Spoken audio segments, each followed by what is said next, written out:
साथ बदलते भारत की शान।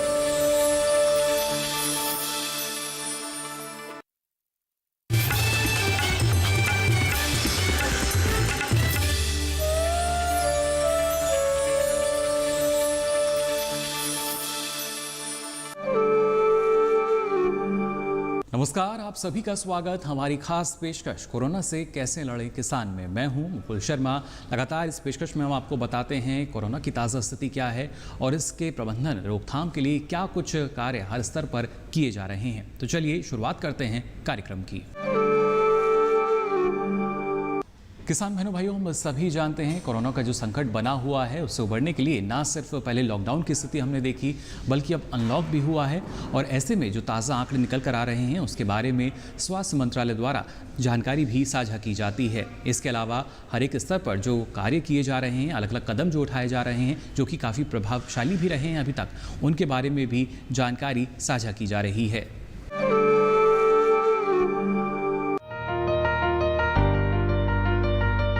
केंद्रीय कृषि एवं किसान कल्याण मंत्री श्री नरेंद्र सिंह तोमर ने कृषि के क्षेत्र में बेहतर फसल उत्पादन के लिए किसानों से कृषि के लिए सर्वश्रेष्ठ कार्य प्रणाली अपनाने की अपील करते हुए कहा कि कोविड-19 महामारी के आज के इस कठिन दौर में कृषि उत्पादन देश के अर्थव्यवस्था की धुरी बन गया है। ऐसे में किसानों का भी कर्तव्य बन गया है कि वे देश को खाद्यान्न के मामले में आत्मनिर्भर बनाने के साथ ही देश की अर्थव्यवस्था को भी मजबूत बनाने में सक्रिय भूमिका निभाएं। श्री तोमर ने किसानों से अपील करते हुए कहा कि किसान भाई खेती को एक लाभकारी कार्य बनाने के लिए खेत के प्रकार को ध्यान में रखते हुए विभिन्न प्रकार की फसलें उगाएं। किसानों से संवाद करते हुए श्री तोमर ने कहा कि देश के अधिकांश हिस्सों में मानसून की शुरुआत के साथ ही कई हिस्सों में फसलों की बुआई पूरी हो चुकी है और कई क्षेत्रों में बुआई की प्रक्रिया जारी है। उन्होंने कहा कि बेहतर फसल प्रबंधन कार्य प्रणाली को अपनाकर कृषि उत्पादन को कई गुना बढ़ाया जा सकता है। बेहतर फसल उत्पादन के लिए पहले से योजना बनाना, सही निर्णय लेना और उन्हें खेत में लागू करना आवश्यक है। श्री तोमर ने बीज चयन, बीज उपचार, बेहतर सिंचाई प्रणाली, कीटनाशकों का सही उपयोग आदि के बारे में किसानों को जागरूक करने व आधुनिक प्रणाली का उपयोग करने पर बल देते हुए कहा कि इससे देश न केवल खाद्यान्न बल्कि आर्थिक मामले में भी आत्मनिर्भर होगा।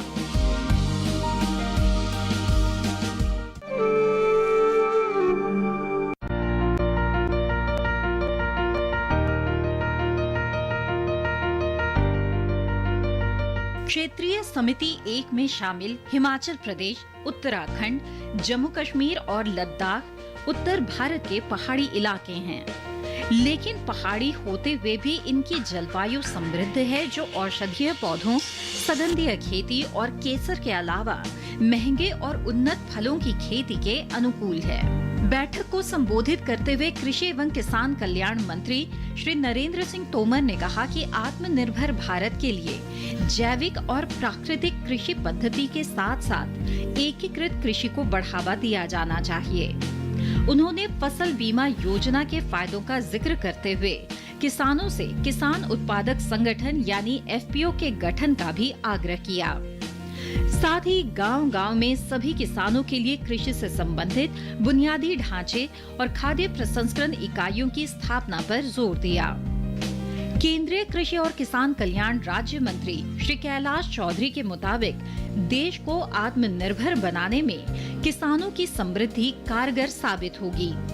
उन्होंने कहा कि कृषि विकास के लिए जलवायु परिवर्तन की समस्याओं से निजात पाना और राज्य सरकारों का सहयोग हासिल करना जरूरी है। राज्य मंत्री ने युवाओं के लिए कृषि में रोजगार के अवसर पैदा करने की बात की और कहा कि किसानों को उचित मूल्य, बेहतरीन बीज और बाजार तक उनकी पहुंच को मजबूत बनाने की जरूरत है। भारतीय कृषि अनुसंधान परिषद के महानिदेशक डॉक्टर त्रिलोचन महापात्रा ने अलग अलग क्षेत्रों में खेती से संबंधित समस्याओं और उसके समाधान के लिए हो रहे अनुसंधानों का जिक्र किया।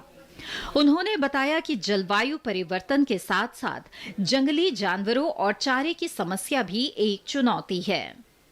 भारतीय कृषि अनुसंधान परिषद में ही बागवानी के उप महानिदेशक डॉक्टर AK सिंह ने क्षेत्रवार कृषि समस्याओं को विस्तार से बताया। यहाँ पे इन जिन क्षेत्रों के लिए बैठक बुलाई गई है उनमें जो मुख्य फसलें हैं, ज़्यादातर तो बागवानी फसलें हैं, क्योंकि पहाड़ी क्षेत्र है, दुर्गम इलाके हैं, पानी की कमी तो नहीं है, बरसात तो अच्छी खासी होती है, मगर वहाँ पे पानी खेती के लिए उसकी उपलब्धता कम ही होती है, क्योंकि पानी बह जाता है, भूमि का क्षरण होता है। इसकी वजह से किसानों को चुनौती का सामना करना पड़ता है, क्योंकि ऐसी इन क्षेत्रों में आना जाना इतना आसान नहीं है मैदानी हिस्सों की तुलना में, इसलिए कृषि इनपुट्स को ही वहाँ पे पहुँचाना थोड़ा सा चैलेंज या चुनौती भरापूर्ण होता है। लेकिन फिर भी हम लोग संस्थागत तरीके से, हमारा संस्थान वहाँ पे है जो कि उन क्षेत्रों की होलिस्टिक डेवलपमेंट के लिए हर तरीके, चाहे कृषि या एग्रीकल्चर विज्ञान की तकनीकियों के विकास से संबंधित हो, नई प्रजातियों का डेवलपमेंट हो, उसके लिए हमारे पास एक central temperate crop research institute है जो कि श्रीनगर में स्थित है। और वहाँ पे जैसे वहाँ की फसलें हैं, एप्पल है, pear, peach, plum, walnut, cherry, strawberry, इन सब फसलों पे काम होता है। इसके अलावा हम लोग वहाँ से जो तकनीकियाँ विकसित होती हैं वो हम लोग किसानों को अपने माध्यम से भी, और दूसरे राज्यों में जो कृषि विश्वविद्यालय हैं उनके भी माध्यम से, और जो राजकीय स्तर की संस्थाएं हैं राज्य की सरकार की, उनके माध्यम से हम लोग किसानों तक पहुंचते हैं और उनको एक वैज्ञानिक तरीके से एक विज्ञान निवेशित बागवानी की खेती या फसलों की खेती के लिए प्रेरित करते हैं। यही वजह है कि हमारी उत्पादकता इन फसलों में उन राज्यों से बढ़ती चली जा रही है, और उम्मीद करते हैं कि अगले 2 या 3 वर्षों में हम लोग जितनी भी फसलें यहाँ जितनी भी हार्टिकल्चर या बागवानी से संबंधित उत्पादों को हम लोग बाहर से इंपोर्ट करते हैं, उसका कंप्लीट इंपोर्ट सब्स्टिट्यूशन हो जाएगा। आज स्थिति ये है कि हम लोग एक्सपोर्ट बहुत ज़्यादा कर रहे हैं बागवानी की फसलों का, लेकिन हम उम्मीद करते हैं कि हिमालय का क्षेत्र इतना बड़ा क्षेत्र है, इन 3 राज्यों से लेकर के अरुणाचल प्रदेश तक का, इसकी इतनी अपार सीमाएं हैं, उसके लिए हम लोग कटिबद्ध हैं कि कैसे इस रिसोर्स को प्रयोग किया जाए, वैज्ञानिकी का निवेश किया जाए, किसानों के साथ हाथ मिलाया जाए, एक पार्टनरशिप मोड में हम जो है किसानों के साथ, जितने भी अंशधारक हैं उनके साथ इसका प्रमोशन करें और इसका मूल्यवर्धन करें, ताकि समुदाय को भी, हमारी कंज्यूमर्स को एक अच्छी प्रकार का गुड एग्रीकल्चर प्रैक्टिसेस के द्वारा उत्पादित उत्पाद सही कीमत पर देश को मिले। इस मौके पर कृषि एवं किसान कल्याण राज्य मंत्री श्री परषोत्तम रूपाला के अलावा भारतीय कृषि अनुसंधान परिषद की अलग अलग विभागों के पदाधिकारियों ने शिरकत की। साथ ही भारतीय कृषि अनुसंधान परिषद की बहुत सी पुस्तकों और प्रकाशनों का विमोचन भी किया गया।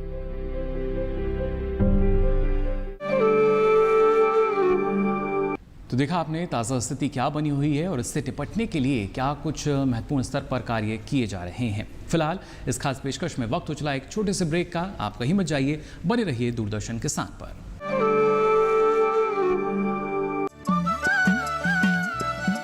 बेड़ियों को तोड़ती, रूढ़ियों को छोड़ती, सशक्तिकरण को ओढ़ती महिलाएं, समाज में भरते प्राण, युवा अरमान, ग्रामीण धरती के कोने कोने में आई एक नई पहचान, पिछड़ी व्यवस्था को चीरकर देती नई उड़ान, पूर्वोत्तर में सरकारी प्रयासों के विकास की नवधारा। देखिए पहली किरण, पूर्वोत्तर की कहानियाँ, सोमवार से शुक्रवार दोपहर 12:30 पर। उपज के भाव ताव, आवक का हाल चाल, आयात निर्यात पर पैनी नजर, जानकारों की सटीक सलाह, सिर्फ मंडी खबर में, सोमवार से शनिवार सुबह 8:05 पर।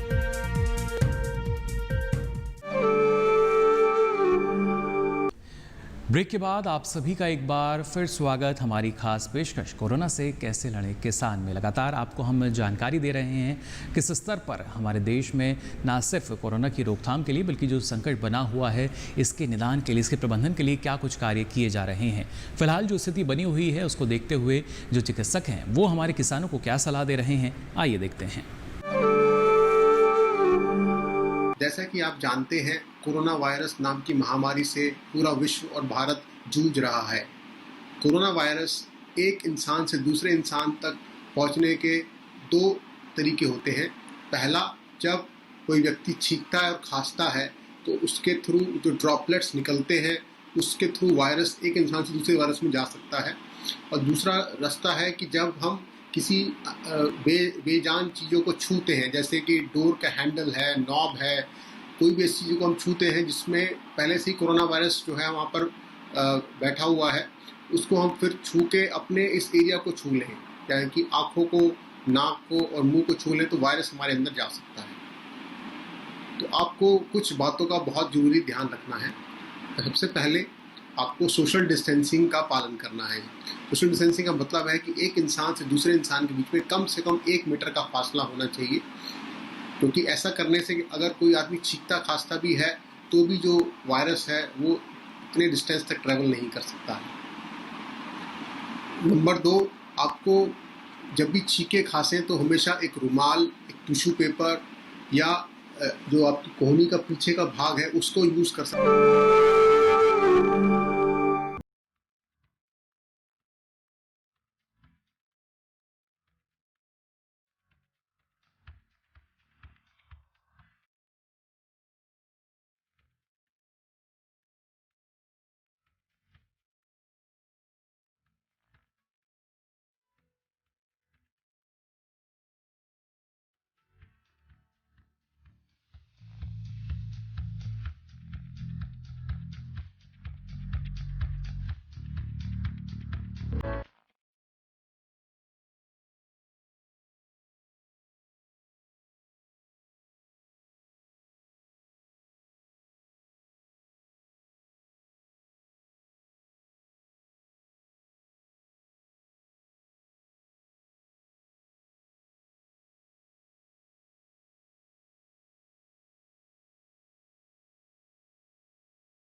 भारतीय कृषि अनुसंधान परिषद के वैज्ञानिक कोविड-19 की दवा विकसित करने की ओर अग्रसर।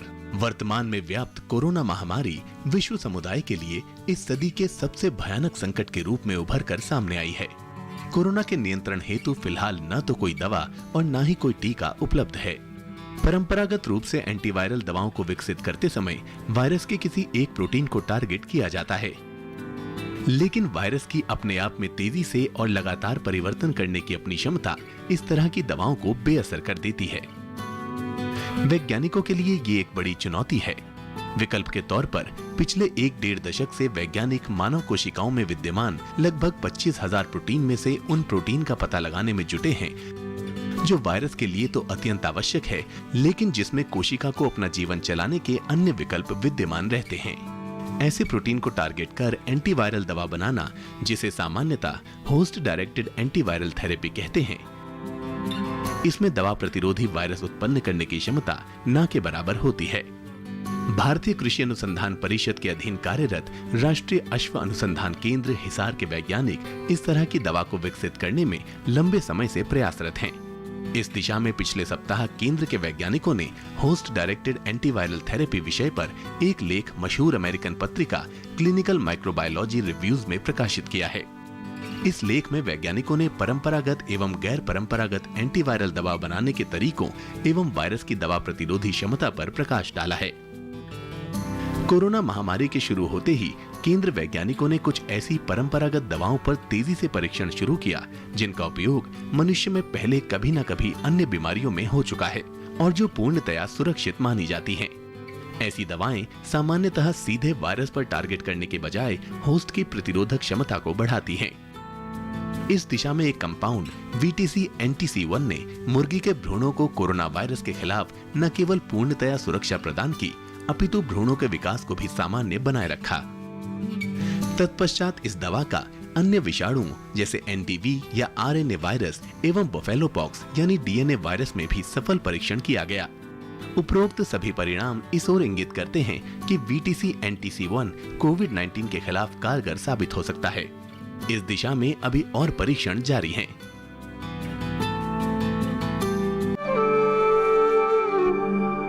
तो देखिए आपने चिकित्सक की ये सलाह, ये बेहद जरूरी ना सिर्फ